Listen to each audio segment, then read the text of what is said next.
बिस्मिल्लाहिर्रहमानिर्रहीम। अस्सलाम वालेकुम। साबूदाना खीर तो हमने बहुत खाई, पर आज मैं आपके साथ शेयर करूंगी इसे बनाने का ऐसा नया और अलग तरीका कि शायद आपने कभी ऐसे पहले ना खाया हो। तो रेसिपी अब शुरू करते हैं। इस रेसिपी के लिए यहाँ पे मैंने जो है मीडियम साइज़ का साबूदाना ले लिया था। तो उसको यहाँ पे जो है मैं 3 से 4 पानी के साथ वॉश कर लूँगी, तब तक के जब तक पानी इसका बिल्कुल क्लियर ना हो जाए। इसे अच्छे से वॉश कर लेना है आपने। यहाँ पे इसको मैंने वॉश कर लिया था। 1 घंटे तक आपको इसको सोक कर लेना है। ज़्यादा पानी डालें ताकि अच्छे से ये इसमें भीग जाए। तो मैंने इसमें काफ़ी सारा जो है वो पानी ऐड कर दिया है। तो 1 घंटे के लिए इसको मैं यहाँ पे कवर कर लूँगी। तो यहाँ पे आप देख सकते हैं 1 घंटे बाद इसने सारा पानी सोक कर लिया है। इस तरह से देखिए, इसको प्रेस करने पे ये बहुत ही सॉफ्ट हो गया है। जो एक्सेस पानी है इसमें वो मैं यहाँ पे इसमें से जो है वो निकाल लूँगी। सारा पानी इसमें से निचोड़ लूँगी। अब दूसरी तरफ यहाँ पे नेक्स्ट स्टेप की तरफ चलते हैं। एक मैंने यहाँ पे पतीला ले लिया है, 1 लीटर दूध का इस्तेमाल कर रही हूँ। आप इसमें फुल फ्लेट दूध जो है वो उसका इस्तेमाल करें तो टेस्ट बहुत ही अच्छा आएगा। दूध को आपने यहाँ पे इतना पकाना है कि 3 से 4 इसमें बॉयल आ जाएँ। हमें दूध को यहाँ पे रिड्यूस नहीं करना है, मीडियम टू हाई फ्लेम पे इसको जो है हमने कुक करना है। अब यहाँ पे 5 मिनट बाद दूध हमारा अच्छे से बॉयल हो गया है। इस पॉइंट पर मैं इसमें साबूदाना डालूंगी। सारा पानी उसमें से मैंने निचोड़ लिया था। साबूदाना डालते हुए ये ख्याल करें कि फ्लेम आपकी लो हो। आप इसको 3 से 4 मिनट तक स्टर करते रहें। अगर आपको ऐसे ही छोड़ेंगे इसको तो साबूदाना में स्टार्च होता है, तो ये कढ़ाई के साथ चिपक जाएगा। तो 3 मिनट तक जो है इसको मैं यहाँ पे स्टर करूँगी लो फ्लेम पर। इसके बाद इसको मीडियम फ्लेम पर हम पकाएंगे। अभी देखिए इसका कलर जो है वो वाइटिश की तरफ आ गया है। जैसे जैसे ये पकता जा रहा है इसका कलर और ट्रांसलूसेंट हो जाएगा। साबूदाना यहाँ पे आप देख सकते हैं काफ़ी हद तक जो है हमारा कुक हो गया है। तो साबूदाना बनाते हुए कुछ बातों का ध्यान रखें। साबूदाना आपने गर्म दूध में डालना है, ठंडे में डालेंगे तो ये फट सकता है।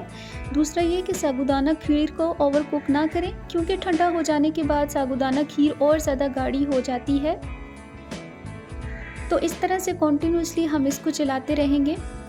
तो यहाँ पे अब इसको साइड पे कर लेते हैं। नेक्स्ट स्टेप की तरफ चलते हैं। एक यहाँ पे मैंने पैन ले लिया, 2 टीस्पून इसमें जो है वो मैं घी शामिल कर लूँगी। अब यहाँ पे मैं ड्राई फ्रूट्स को जो है वो रोस्ट कर लूँगी।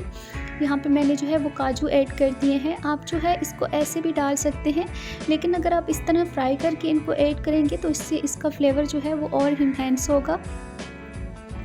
काजू रोस्ट हो गए हैं। यहाँ पे अब मैं जो है इनको निकाल लूँगी। आपने इनको ज़्यादा गोल्डन नहीं करना। अब यहाँ पे मैंने ऐड कर दी है किशमिश। किशमिश को यहाँ पे हल्का से रोस्ट कर लेंगे। तो किशमिश भी यहाँ पे हमारी फूल के बनके तैयार हो गई है। तो यहाँ पे अब मैं इसको जो है वो निकाल लूँगी।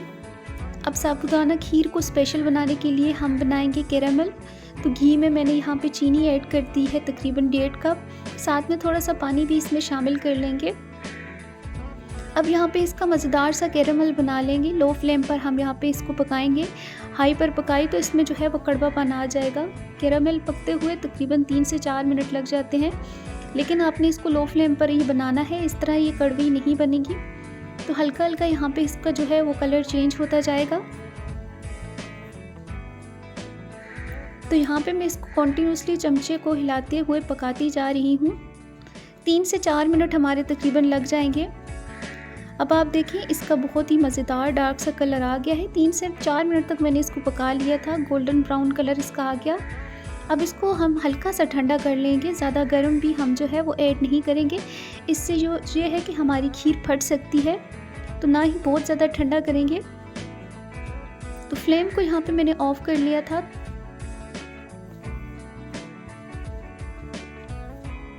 अब कैरामल यहाँ पे मैं दूध में ऐड कर रही हूँ। लो फ्लेम पे अब हम इसको जो है वो पकाएंगे। तो सारी कैरामल यहाँ पे मैंने इसमें शामिल कर ली है। लो फ्लेम पे इसको पकाएंगे यहाँ पे, ताकि कैरामल जो है हमारी कम्प्लीटली रिजॉल्व हो जाए। तो अगर इस तरह से आपकी जो है कैरामल में लम्स बनने लगे तो आपने जो है इसको कॉन्टिन्यूसली पकाते रहना है। तो ये खुद ब खुद जो है वो मेल्ट होती जाएगी।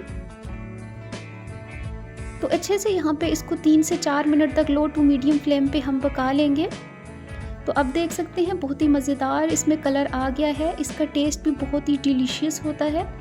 मीठा स्टेज पे आप चेक कर सकते हैं, आप इसमें थोड़ी सी चीनी ऐड कर सकते हैं। तो इस तरह से हमने इसको तैयार कर लेना है। अब जहाँ पे जो मैंने ड्राई फ्रूट्स तैयार किए थे वो ऐड करेंगे, काजू शामिल कर लिए, साथ में इसमें किशमिश ऐड कर देंगे, साथ में इसमें चिरौंजी ऐड कर देंगे। अब साथ में इसमें ऐड कर देंगे इलायची पाउडर। सारी चीज़ों को यहाँ पे अच्छे से मिक्स कर लेंगे। आपने इसकी जो थिकनेस है वो इतनी ही रखनी है क्योंकि ठंडी हो लेने के बाद ये और ज़्यादा थिक हो जाएगी। तो अब यहाँ पे हमारी मज़ेदार सी साबूदाना कैरेमल खीर बन के तैयार है।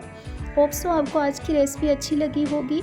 तो इंशाल्लाह एक नई रेसिपी के साथ हाज़िर होंगे। अपना बहुत ख्याल रखिएगा, दुआओं में याद रखिएगा। फ़ी अमानिल्लाह।